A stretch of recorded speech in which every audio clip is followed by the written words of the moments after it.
দাদা আমরা ঠিক চলে যাবো, ঠিক চলে যাবো।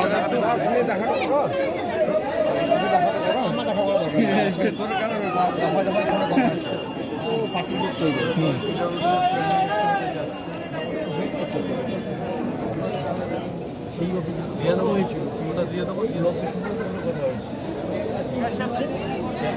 হয়েছে আমার 1 বছরের মতো পারে। মায়ের মুখটা একটু ছাড়বেন।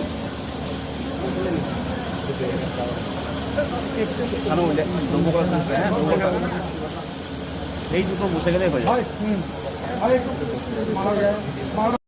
আজ বীরভূমের তারাপীঠের মা তারার মন্দিরে পুজো দেওয়ার জন্য উপস্থিত হলেন দমকল মন্ত্রী সুজিত বসু।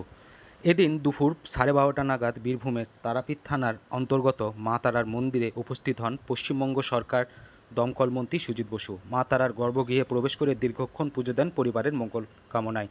এরপর তিনি সাংবাদিকদের সম্মুখীন হয়ে কি বললেন শুনে নিন।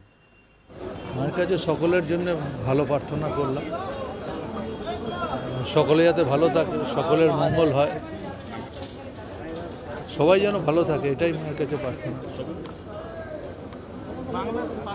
বাংলাদেশের যে পরিস্থিতি, সেই পরিস্থিতি আজকে আমাদের রাজ্যে এসে করতে পারে না।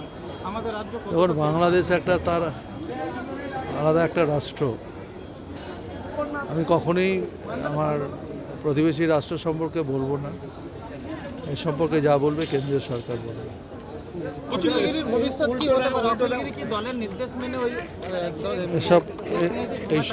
এইসব কোনো বক্তব্য করে আমাদের যেটা ভালো, দুবরাজপুরে ফায়ার স্টেশন আমাদের রেডি হয়ে গেছে, কিছুদিনের মধ্যে এটা উদ্বোধন হবে।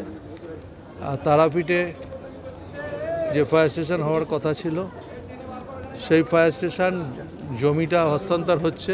এরপরে প্ল্যানিং এস্টিমেট করে খুব তাড়াতাড়ি তারাপীঠে এবং লাভপুর এই দুটো ফায়ার স্টেশন, নলাটি হচ্ছে, ওটা জমি নিয়ে সমস্যা আছে, ওটা দেখা হচ্ছে।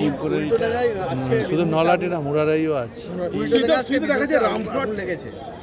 আগুন লেগেছে না, দমকল দেরিতে যায় না, এটা কিছু লোকের বক্তব্য সবসময় থাকে। আর আমি বলছি দমকল ঠিক টাইমেই গেছে, 8টা গাড়ি আমাদের কাছে, আগুনও খুব দ্রুততার সাথে নেমে গেছে। হ্যাঁ, আশিস দা এখানে আমাদের আছেন, নেতা আমাদের আশিস দা আমাকে বারবার বলেন যে আমরাও ভেবেছি যে এখানে একটা টেম্পোরারি, যতদিন না পার্মানেন্ট আমাদের হচ্ছে, একটা জায়গা আমাদের ব্যবস্থা আশিস দা করে দিচ্ছেন। এখানে পিএইচির সাথে কথা বলে আমরা এখানে একটা গাড়ি টেন্ডার রাখার ব্যবস্থা করব। আচ্ছা সুইদা, রামপুরহাট মহকুমার মধ্যে একটা দমকল কেন্দ্র রামপুরহাটে, সেখানে রেস্কিউ ভ্যানের সংখ্যা মাত্র 1। কিছুদিন আগে আমাদের গাড়ি আসছে, আপনারা জানেন, খুব শীঘ্রই আমরা 75টা গাড়ি নিচ্ছি। গাড়িগুলো অনেকগুলো টেন্ডারি প্রসেসে আছে, আশা করছি পুজোর মধ্যে কিংবা পুজোর পরেই আমরা গাড়ি পেয়ে গেলে রামপুরহাটের স্ট্রেংথ বাড়াবো আমরা।